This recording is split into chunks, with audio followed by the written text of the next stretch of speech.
সুপ্রিয় দর্শক, আসসালামু আলাইকুম। Welcome back to my channel Bangladeshi blogger Orin. আজকের পর্বে আপনাদেরকে চুলায় ফ্রাই প্যানের মধ্যে সফট তুলতুলে নরম পারফেক্ট বনরুটি বা পাউরুটি তৈরি করে দেখাবো। আর এইভাবে পাউরুটি বাসায় তৈরি করলে বাজার থেকে আর পাউরুটি কিনে খাওয়ার প্রয়োজন পড়বে না। আর তৈরি করার প্রসেস খুবই ইজি, যে কেউ খুব সহজে তৈরি করে নিতে পারবেন। একবার তৈরি করে দেখবেন, পরিবারের ছোট বড় সবাই এটাকে অনেক বেশি পছন্দ করবে আর অনেক মজা করে খাবে।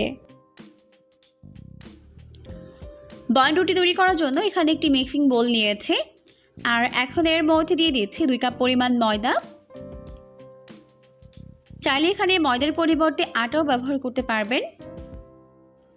এরপর এখন এর মধ্যে দিয়ে দিচ্ছি 4 টেবিল চামচ পরিমাণ চিনি, আর হাফ চামচ পরিমাণ দিয়ে দিচ্ছি লবণ। এখন ময়দা, চিনি আর লবণ একত্রে খুব ভালো করে মিশিয়ে নিচ্ছে।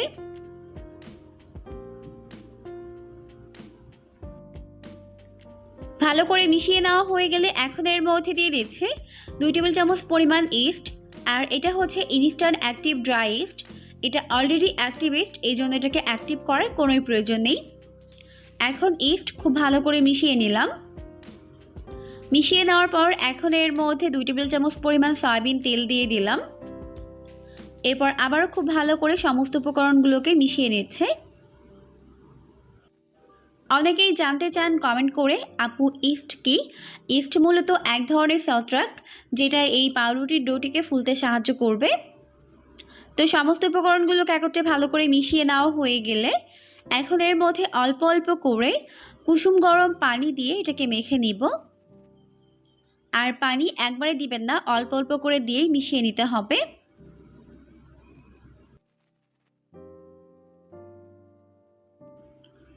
তো অল্প অল্প করে পানি দিয়ে মেখে এরকম একটি সফট টাইট ডো তৈরি করে নিয়েছে।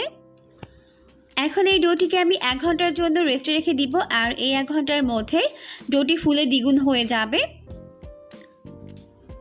আর এখন 1 ঘন্টা হয়ে গেছে, দেখতেই পাচ্ছেন ডোটি কত ভালো মতো ফুলে গেছে। আর চেষ্টা করবেন অবশ্যই একটু ভালো ব্র্যান্ডের ইস্ট ব্যবহার করতে, তাহলে ডোটি খুব ভালো করে ফুলে যাবে। তো এরপর এই ডোটিকে মেখে এর ভেতরে থাকা বাতাসটিকে বের করে দিলাম। আজকের এই বনরুটি বা পাউরুটি তৈরি করব আমি চুলায় ফ্রাই প্যানের মধ্যে, এই জন্য এখানে একটি ফ্রাই প্যান নিয়েছে আর কিছুটা সয়াবিন তেল এভাবে ব্রাশ করে দিচ্ছে।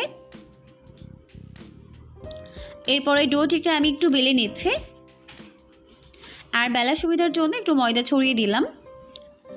আনুমানিক ফ্রাই প্যানের মাপ অনুযায়ী আমি এটাকে বেলে নিচ্ছে। আর এখন এটাকে বেলে নেওয়া হয়ে গেছে, এখন আমি এটাকে ফ্রাই প্যানের মধ্যে সেট করে নিচ্ছি। এরপর ঢাকনা দিয়ে ঢেকে রেখে দিব 10 মিনিটের জন্য।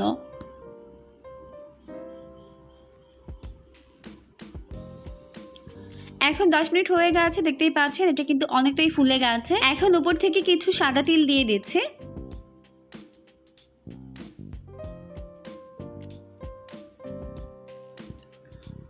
এরপর ঢাকনা লাগিয়ে এটাকে আমি চুলায় উঠিয়ে দিচ্ছি এটাকে বেক করে নেওয়ার জন্য।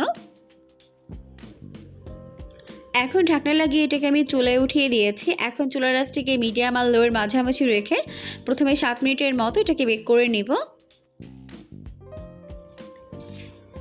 তো এখন প্রথম 7 মিনিট হয়ে গেছে, এখন ঢাকনাটিকে উঠিয়ে নিলাম। ঢাকনা উঠিয়ে এখন এটাকে আমি উল্টে দিচ্ছি অপর পাশটিকেও বেক করে নেওয়ার জন্য।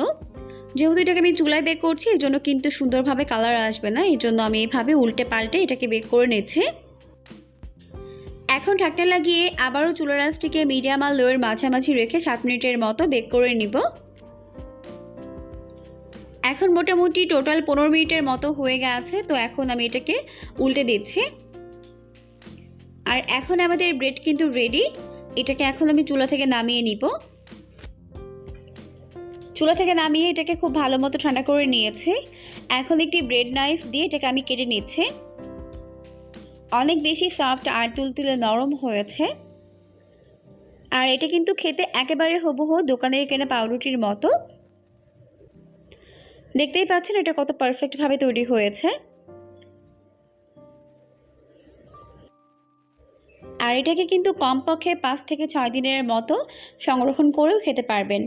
রেসিপিটি ভালো লাগলে অবশ্যই বাসায় ট্রাই করবেন, দেখবেন পরিবারের সবাই এটাকে অনেক বেশি পছন্দ করবে। পরবর্তী ভিডিও দেখার আমন্ত্রণ জানিয়ে আজকের মতো বিদায় নিচ্ছি। সবাই অনেক বেশি ভালো থাকবেন। আল্লাহ হাফেজ।